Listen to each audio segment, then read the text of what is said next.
dans la libre antenne d'Eco FM. C'est à vous de parler aujourd'hui, hein. C'est à vous, la libre antenne, c'est pour vous. C'est 7200 secondes bien, que l'on vous offre de liberté de parole, de liberté d'expression. Ah oui, je l'ai travaillé un petit peu, absolument.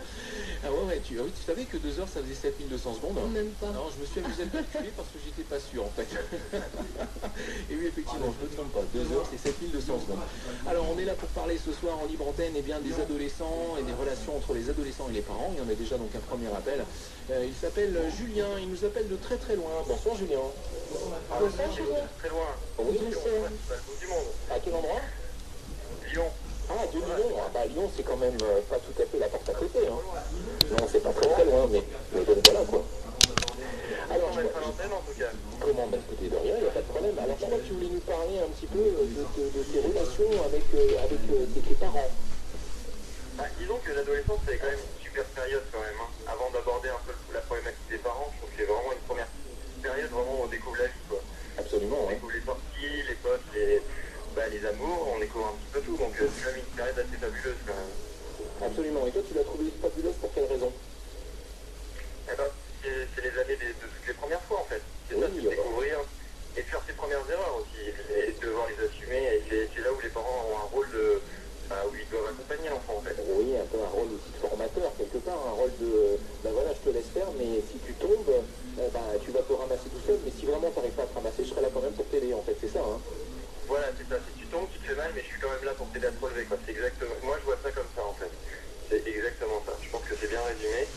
Et les parents ne doivent pas avoir un rôle de répression ou. Non, je pense pas que ce doit forcément être le genre qui doit engueuler son gamin tout le temps, en fait. Oui, c'est clair. C'est clair, ouais. Et toi, à ton niveau, je sais pas exactement quel âge tu as, tu m'as pas donné ton âge. Je pense déjà pour une femme ça ne se fait pas, mais je ne sais pas si pour un homme. Tu peux me donner ton âge, Julien? Ah non, mais il n'y a pas de problème, j'ai 26 ans, en fait. Donc, c'est pour ça que j'ai un regard un peu la maturité, recul sur la situation. Ouais. Voilà, donc, Pas la maturité, mais un peu de recul, ouais. ouais, donc on est déjà quand même un peu sorti de l'adolescence, on est encore... Oui. C'est clair. Ouais, un petit peu. Ouais, un peu sorti. Mais bon, disons qu'on n'a pas encore un regard adulte à 100% sur la vie. J'ai pas un regard de parent en fait. Voilà, mais pas encore, voilà, pas un regard de parent, mais pas un regard d'ado non plus. Mais toi, donc, est-ce que tu peux nous parler un petit peu de toi à la maison, comment ça se passait? Est-ce que tu avais des frères et sœurs? Est-ce que tes parents étaient du style, écoute, tu te débrouilles, tu aides à la maison, ou tu étais plutôt genre le coq en pâte, ou quand il y avait des problèmes à l'école, est-ce que ça se passait bien? Comment ça se passait chez toi? Disons que chez moi, disons qu'il y avait pas mal de place à la parole en fait. On pouvait parler librement en fait avec les parents, ce qui est primordial. Tu fais plaisir à Vanessa là. Bien sûr. Voilà. Je pense que c'est la base, c'est la communication en fait, le dialogue, c'est de pouvoir instaurer un certain dialogue avec ses enfants et de pouvoir aborder tous les sujets en fait, qui n'est pas forcément de tabou entre parents et enfants. Je pense que c'est la base en fait. Absolument, c'est une base très très importante, la discussion, la parole, pouvoir discuter, pouvoir régler les problèmes en discutant, je pense que c'est la base. Et je pense que Vanessa, excuse-moi, je pense que Vanessa va pas nous contredire là-dessus. Tu en parlais déjà la semaine dernière, tu nous disais la base c'est... La communication, l'échange, l'écoute. Voilà, et donc je pense que la base, cette base-là qui est valable non seulement pour les parents et les ados, de toute façon elle est valable tout le temps, pour tous les âges de toute façon. Tu voulais dire... Oui, une question toute bête. Est-ce que tu as des frères et sœurs? Tout à fait, en fait j'ai un grand frère qui a la trentaine et puis j'ai une petite sœur qui a la vingtaine en fait. D'accord.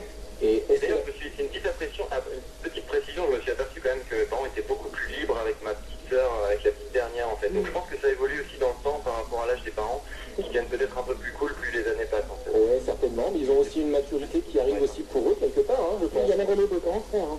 Voilà, et puis Voilà, est-ce que toi tu tiens bien ton rôle de grand frère?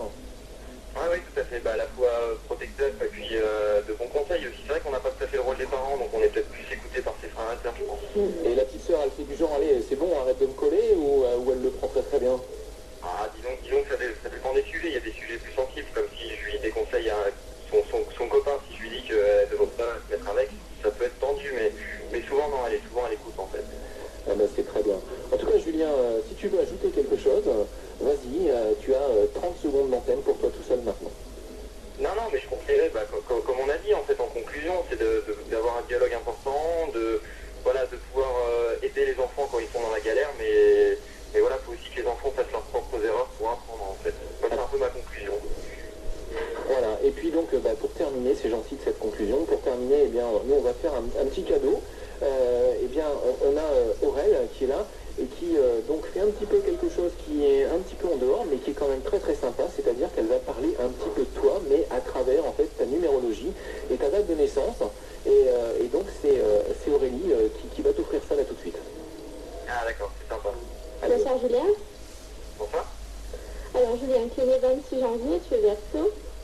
Voilà, tout à fait. Alors le Verseau, vous avez toujours un très bon moral. Vous aimez rire. Oui, apparemment, ouais, c'est le cas. Hein. Vous aimez l'art des choses et la discipline. Voilà, tout à fait. Ouais. Vous ne connaissez pas l'agressivité, vous aimez se faire subir... Pardon, vous préférez subir le mal que de le faire. Voilà, donc Aurélie qui a des petites difficultés parce qu'elle est éclatée en deux. Je sais pas pourquoi. Oui, mais je précise à dire que c'est à cause de Julien Gauthier.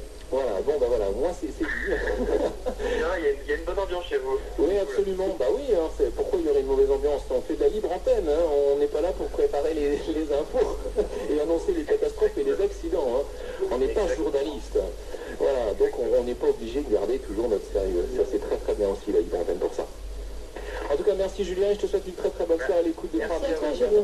Merci Julien. Au revoir Julien. Et puis merci, au revoir. Donc voilà, c'était Julien qui nous appelait quand même, je le rappelle, de Lyon. Hein, de Lyon, donc comme quoi on a des auditeurs un petit peu partout. Et d'ailleurs, en regardant un peu plus profondément dans le Facebook, je me suis aperçu qu'il y avait pas mal de gens sur le Facebook qui nous connaissaient EcoFM grâce un petit peu au Facebook et qui n'étaient pas forcément dans la zone de couverture des émetteurs et qui se trouvaient même dans d'autres pays. Et j'ai même vu des pays très très lointains. Alors, il faut regarder en détail évidemment, mais il y a des gens qui nous écoutent très très loin et ça c'est très très bien. Et je vous en remercie.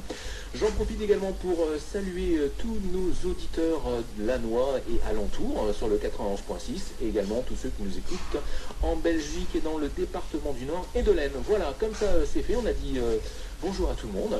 C'est la libre antenne, c'est EcoFM et tout de suite on fait une toute petite pause.